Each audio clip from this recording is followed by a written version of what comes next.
But you know what? We don't even obey the laws.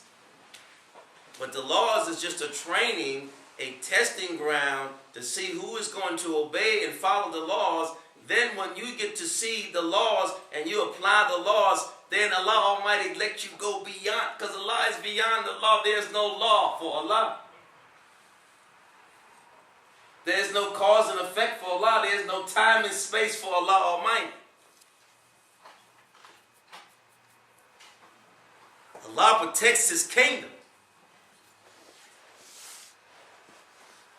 He knows what He has created.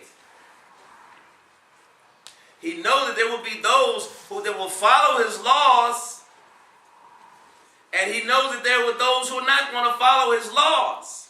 He's already prepared them for the acceptance or rejecting. And that's why Allah already knows what we're going to do. The only free will we have is to accept or reject it.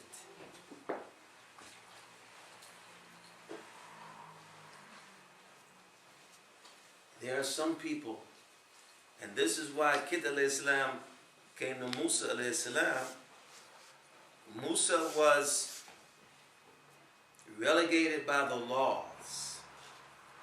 The way he received the laws was beyond anything he could have imagined to have happened. But that was just a beginning. That was a beginning level.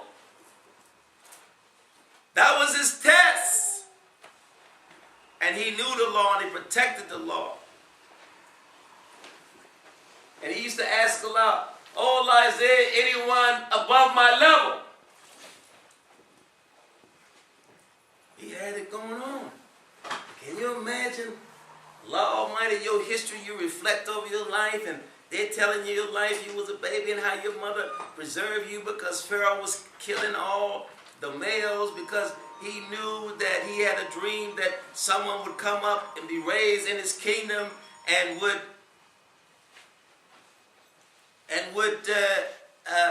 destroy his kingdom. So Pharaoh was going to protect his kingdom. And he knew he was going to be a male. And so he was killing all males. And they preserved Musa alayhi salam, put him in Pharaoh's camp, and was raised by Pharaoh because Pharaoh's wife saw the baby, and what could he say? He loved his wife. She wanted to keep him. So he figured, they just found him. Whatever he thought wrong. He is the Pharaoh, the king. And he was left to his own understanding. There was Musa being raised up. And Musa was reflecting over his life. How Allah brought him. How Allah raised him. How everything happened. Here he was now receiving revelation through a bush. Allah speaking to him. What level is greater than that? Till Allah Almighty sent Khidr alayhi salam. You have to understand what Islam is. You think it's the salam alaikum, alaikum salam, going to the mosque, Ramadan, going on. You think this is Islam, and most people think that's Islam. Just like most Christians think where they go to church, all they got to do is say, Jesus will save you, and the Trinity and what have you, and they pay their tithes, and they're saved. Jews think all they have to do is read their Torah, and they go to their Wailing Walls, and they're safe. Allah wants an intimacy because Allah is intimate in Himself. Why would Allah Almighty establish someone in power and land that was not intimate with Himself? If He is establishing the kingdom of heaven on earth, why would He choose someone or raise someone who is going to be rebellious to his will. And he makes distinctions. I'll be all in the race, and I'm going to see who's going to be the ones who are going to fight that part of themselves that think that that is enough for them, and that's it, that's all. We are so foolish. We don't have a clue about what Islam, you feel Islam. It shakes your soul. It fills your soul. You feel Allah's love, His energy through your being. You can't read up on that. You have to be using your mind. You have to be always constantly thinking of your Lord in the smallest of things and in the largest of things all the time. You have to be aware that even if you don't see Allah Almighty, Allah sees you. So you guard your behavior wherever you are all the time. Then it's easy to be on the right way. It's easy to follow the laws. When Allah Almighty is seeing that you are obeying the laws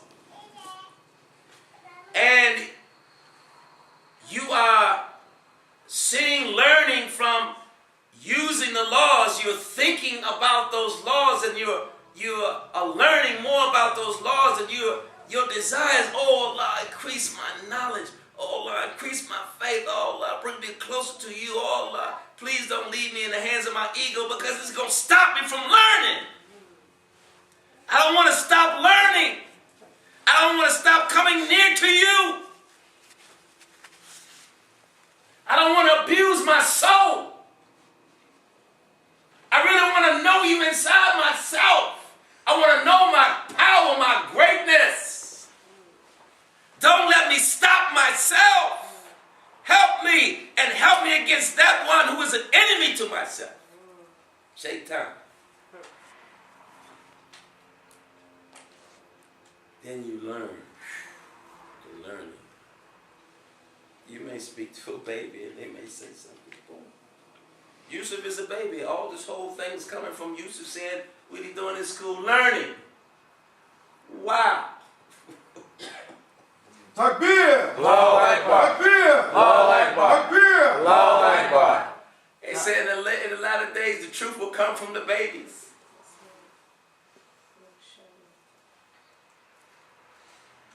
This was said 1,500 years ago, 22,000 years ago.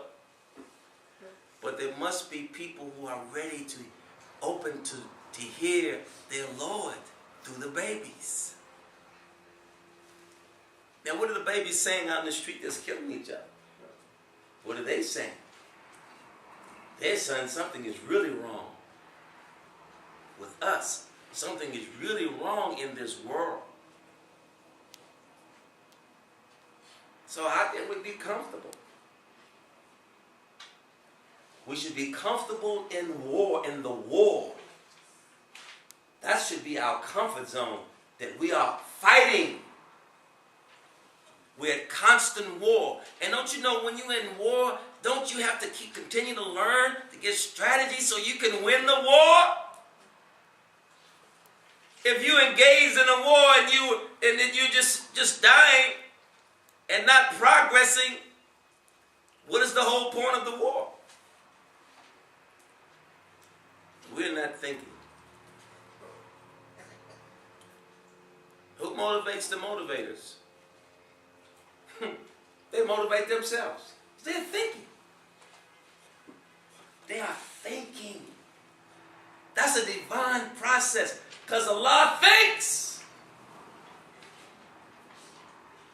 Allah thinks, and He's ever creating. This is an attribute He has given us. You can have nothing, and through your thinking, you can create something, because you start to think out of the box. We had no electricity, but someone was thinking, and now we have electricity.